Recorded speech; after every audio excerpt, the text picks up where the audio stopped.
Kiss படத்தை பற்றி சொல்லணும் அப்படின்னா நமக்கு கதை எப்படி இருக்க போகுதுன்றதே தெரியாது. ஏன்னா ட்ரெய்லர்லாம் இப்போ வர படங்கள்லாம் அந்த ட்ரெய்லரில் கதையை சொல்லிடுறாங்க, படத்தோட கான்செப்ட் பேட்டர்ன் வரையுமே எல்லாமே சொல்லிடுறாங்க.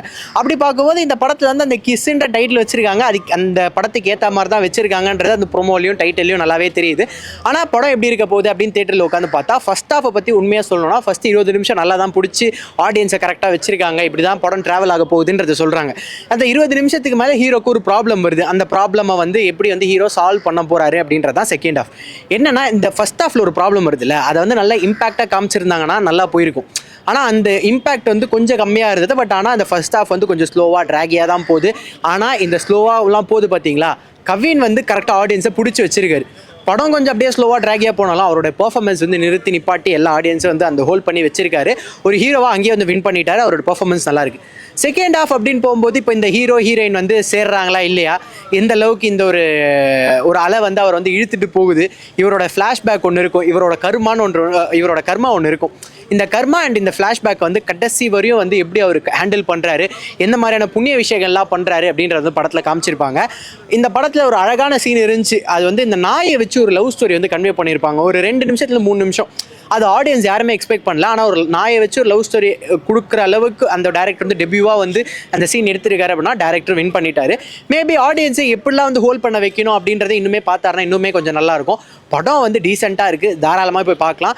எனக்கு என்ன பர்சனலாக பட்டுச்சுன்னா ஹீரோக்கு ஏற்ற மாதிரி ஒரு ஹீரோயினை எடுத்துகிட்டு வந்திருக்கலாமோ அப்படின்ற மாதிரி தோணுச்சு. இந்த படத்தில் ஹீரோ ஹீரோயினோட பேர் ஓகே நல்லா தான் இருக்குது, டீசெண்டாக தான் இருக்குது. பட் டாடா படத்தில் அப்பர்ணா தாஸ் பண்ணியிருப்பாங்கல்ல, இவங்க 2 பேரோட பேர் வந்து மேட் ஃபார் ஈச் அதர் மாதிரி அந்த படத்தில் இருக்கும். ஆனால் இந்த படத்தில் அது ஏதோ கொஞ்சம் மிஸ்ஸிங் மாதிரி இருக்குது. ஏன்னா இந்த ப்ரீ இன்டர்வல் டைம்லாம் ஹீரோ ஹீரோயின் வந்து டான்ஸ் ஆடுவாங்க, பக்கத்தில் நிற்பாங்க அப்படின்னும் போது அந்த இடம் பார்க்கும்போதே வந்து ஹீரோ வந்து அண்ணன் மாதிரியும் ஹீரோயின் வந்து தங்கச்சி மாதிரியும் இருக்காங்க. இது வந்து பெருசாக வந்து எனக்கு வந்து ஒரு ஹீரோயின் மாதிரி அந்த டைம் பண்ணல. பட் செகண்ட் ஹாஃபில் பார்த்தீங்கன்னா அந்த ஹீரோட அந்த லவ் ஸ்டோரியோட அந்த ஹீரோட இன்டென்சிட்டி, அந்த லவ்வோட இன்டென்சிட்டி ஏற்றுறாங்க. லவ் இன்டென்சிட்டி ஏறும்போது இவங்க பேர் வந்து ஓரளவுக்கு பார்க்குற மாதிரி இருக்குது. எல்லாருமே வந்து தாராளமாக போய் பார்க்கலாம். கிஸ்ன்ற பேர் வச்சதுனால இது வந்து ரொம்ப வியர்டாக இருக்குமோ, 2K கிட்ஸ்க்கான படமாக இருக்குமோ அப்படின்னு கேட்டால் 2K கிட்ஸோட படம் தான், அவங்களுக்கு தான் இந்த படம் நல்லா கன்வே ஆகும். பட் ஸ்டில் நீங்கள் போய் பார்க்கும்போது இந்த கிஸ் சீன்லாம் படத்தில் இருக்கும், பட் வியர்டாக இருக்காது, நமக்கு ஆக்வர்டாக ஃபீல் பண்ணுற மாதிரி இருக்காது. தாராளமாக போய் பார்க்கலாம். விஜய் சேதுபதி சாரோடைய வாய்ஸ் ஒரு நரேஷன் வந்து கொண்டு வந்திருக்காங்க, ஒரு அனிமேஷன் கொண்டு வராங்க.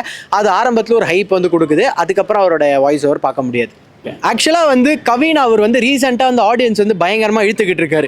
ஒரு சைடில் வந்து எப்படி வந்து அடுத்த தளபதி சிவகார்த்திகேயன் அப்படின்ற மாதிரிலாம் சொல்லி அவரை வந்து அடுத்த லெவலுக்கு ப்ரொமோட் பண்ணுறாங்களோ, சிவகார்த்திகேயன் அவருடைய பிளேஸுக்கு வந்து கவினை தான் இப்போ தள்ளுறாங்க. அப்படி பார்க்கும்போது கவினுக்கு வந்து இன்னுமே வந்து அந்த ஒரு ஃபேன் ஃபாலோயிங் வந்து நல்லா இன்க்ரீஸ் ஆயிருக்கு.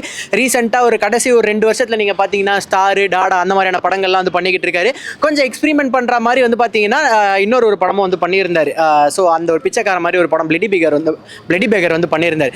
ஸோ அவரோட அந்த ஒரு கேரக்டராக இருக்கட்டும், அவரோட அந்த ஒரு இதுவாக பாடி லாங்குவேஜாக இருக்கட்டும், ஒவ்வொரு படத்துக்கும் பார்த்து பண்ணிகிட்டு இருக்காரு. ஆனால் இந்த கிஸ் அப்படின்னு வரும்போது என்ன ஆயிடுச்சுன்னா, இந்த படத்துக்கு வந்து பெரிய லெவலில் ப்ரொமோஷன் இல்லையோ அப்படின்ற மாதிரி வந்து தோணுது. படம் வந்து நம்ம தேட்டரில் பார்க்க வரும்போதே வந்து நிறைய பேர் இந்த படம் இருக்கா, இப்போ தான் ரிலீஸ் ஆன்ற மாதிரி வந்து கேட்டாங்க. எனக்கே வந்து இந்த படம் வந்து மேபி போஸ்ட்பான் பண்ணிடுவாங்களோன்ற மாதிரி இருந்துச்சு. ஏன்னா டிக்கெட்ஸ் வந்து ஃப்ரீயாக இருந்துச்சு. நீங்கள் இதே வந்து ஸ்டார் படத்துக்குலாம் பார்த்தீங்கன்னா நல்லா ஃபுல்லாக போச்சு தேட்டர். பட் இந்த படம் வந்து இதுக்கப்புறம் தான் வந்து பேச போகுதா என்னன்றது தெரியல. ஆக்சுவலாக ஒரு டீசெண்டான படம், ஆடியன்ஸ் வந்து இனிமேல் வந்திருக்கலான்னு சொல்லுவேன்.